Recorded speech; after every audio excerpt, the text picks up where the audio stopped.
Welcome to Ravi Shree's University YouTube channel.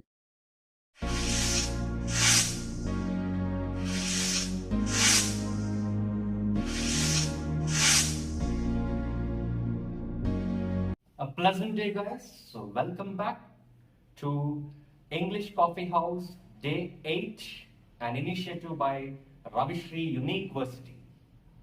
Today is a pleasant day to begin with the pleasant word of description, describing.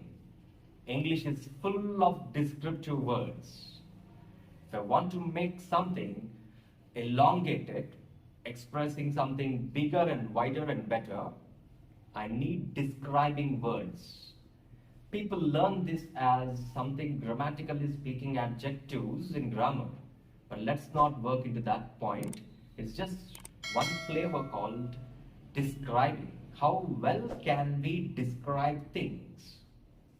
It has become so important nowadays that people even ask you in an interview to describe your favorite moment or memorable day, or describe a pen which is in the hand of the interviewer, or describe the room which you are staying in right now, even in an interview.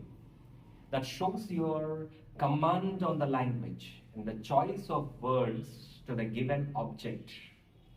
So how well can we describe?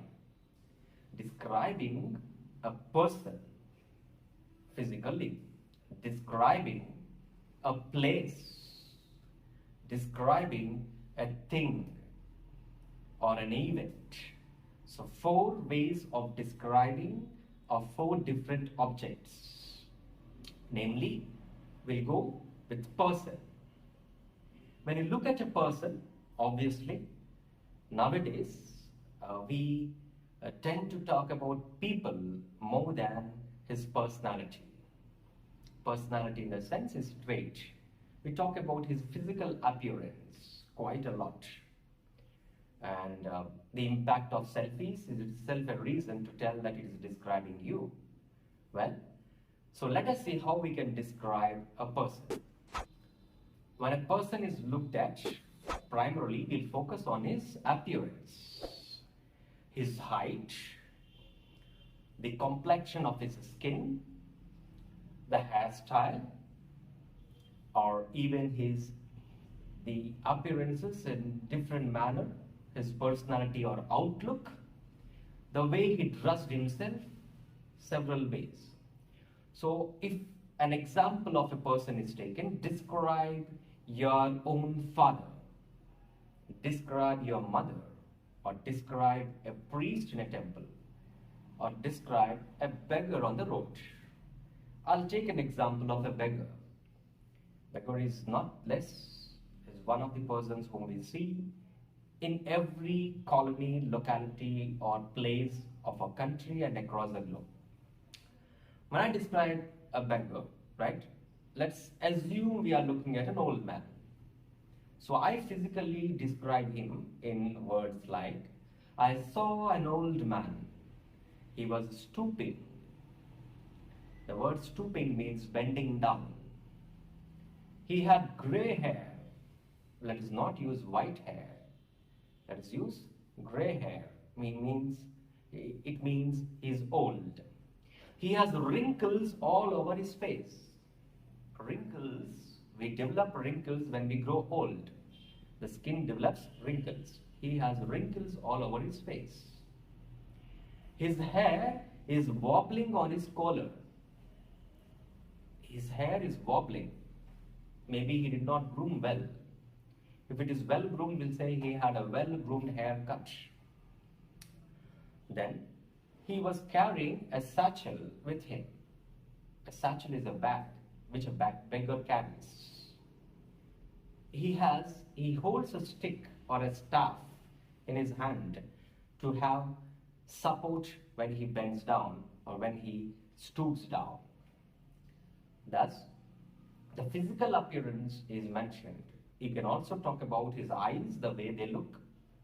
His eyes are black, and he has a sharp looking nose and a frowned chin. I completely gave you only the description of the old beggar. If I write it down or if I speak also, I can speak about only the physical appearance for almost 2 to 2.5 minutes. That covers up with the description, right? So, just I saw a beggar is a simple statement, but I saw an old beggar describing this way gives you lots of words to fill in. Avoid gaps. We can call it as gaps, right? Then I can also tell about a person not only with this physical appearance. I can also talk about the uniqueness of the person, the special feature of the person. Like example, let us say the father of our nation, Mahatma Gandhi, or famous scientists. What is their uniqueness? He is a man of great honor, respect, and often identified as icon of youth. Instead of telling he is a great leader, one single sentence, I can use it as he is a man of great honor, of high respect, and gained renowned respect across the globe, and an icon of the youth. I have given a special, unique characteristic about this person. Well, famous people, if we talk about, they do give something back to the society. People who are service-minded, they often contribute to the society. So what are the contributions of these men or women to the society? We know several great people like, father of education, or father of modern education, Macaulay of education and father of modern education in India, Raja Ram Mohan Rai. They contributed to the society. What are their contributions? Example of that guy who has worked for the society, I would mention, he has extended a great support to the society in the upliftment of women and their dignity. I would not simply say he did a lot to the society. Obviously, there is the way to describe. He has extended a great support to the upliftment of women and their dignity. Well, I can also add titles associated or attributed to these great men in the society. Mahatma Gandhi, called as Bapu, or the father of the nation. Sachin Tendulkar, the god of cricket of Indians.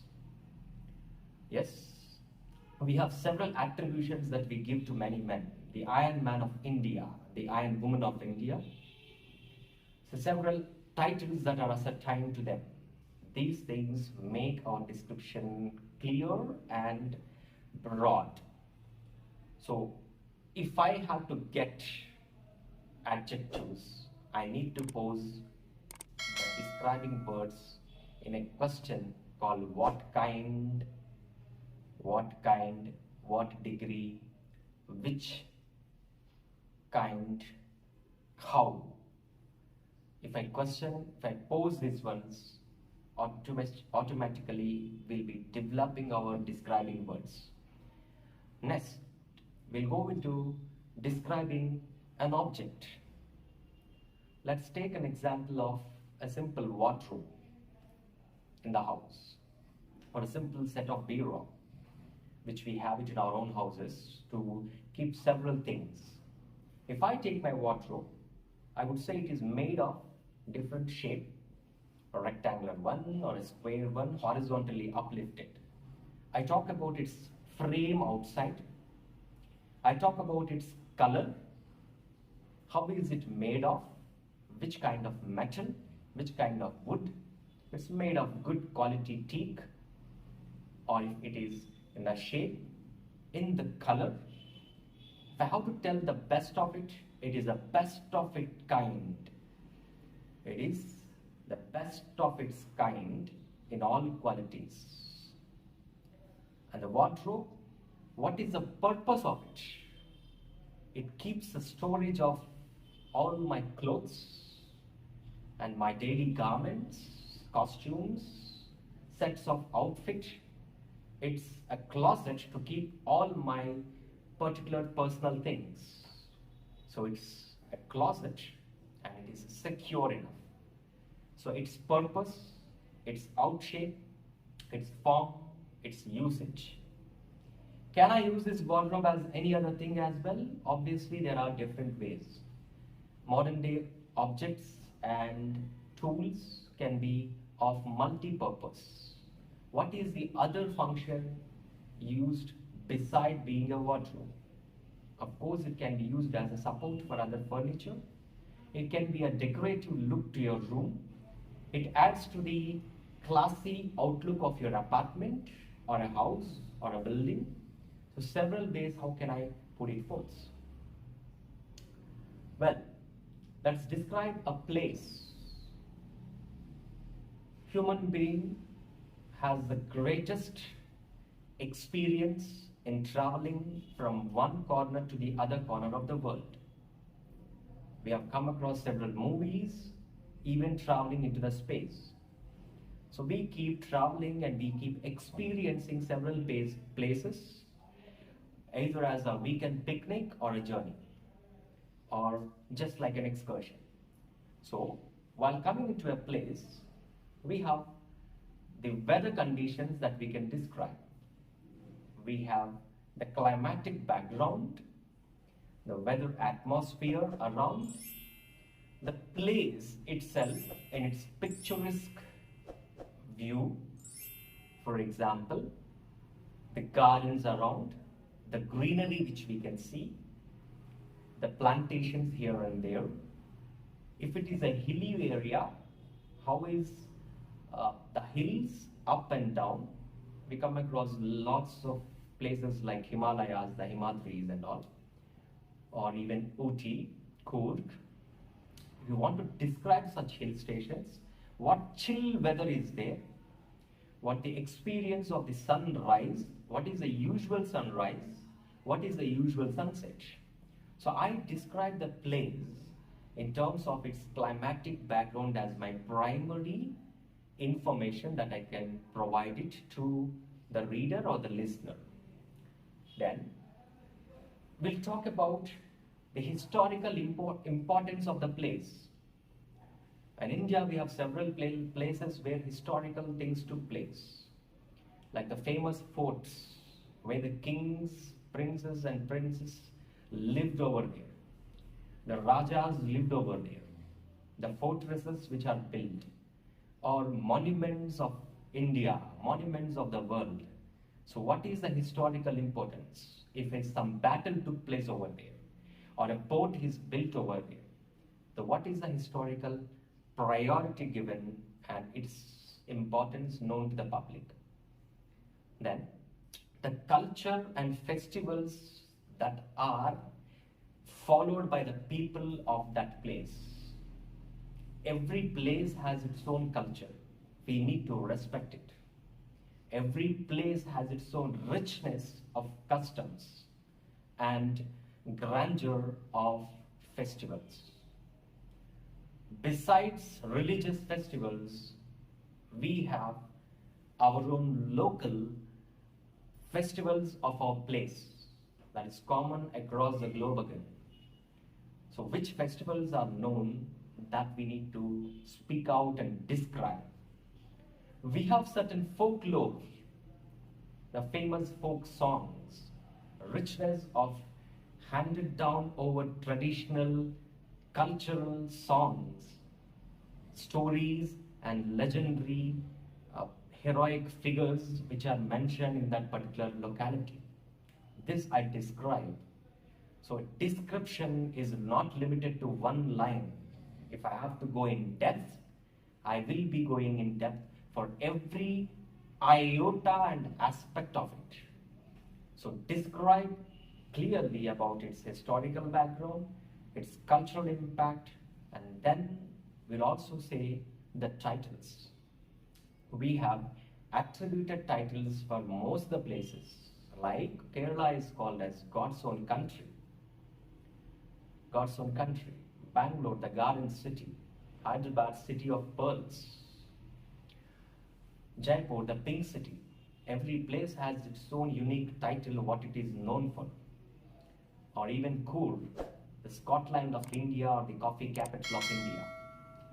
So each place has its own unique titles that are given. You go back, look at your place where you are staying now.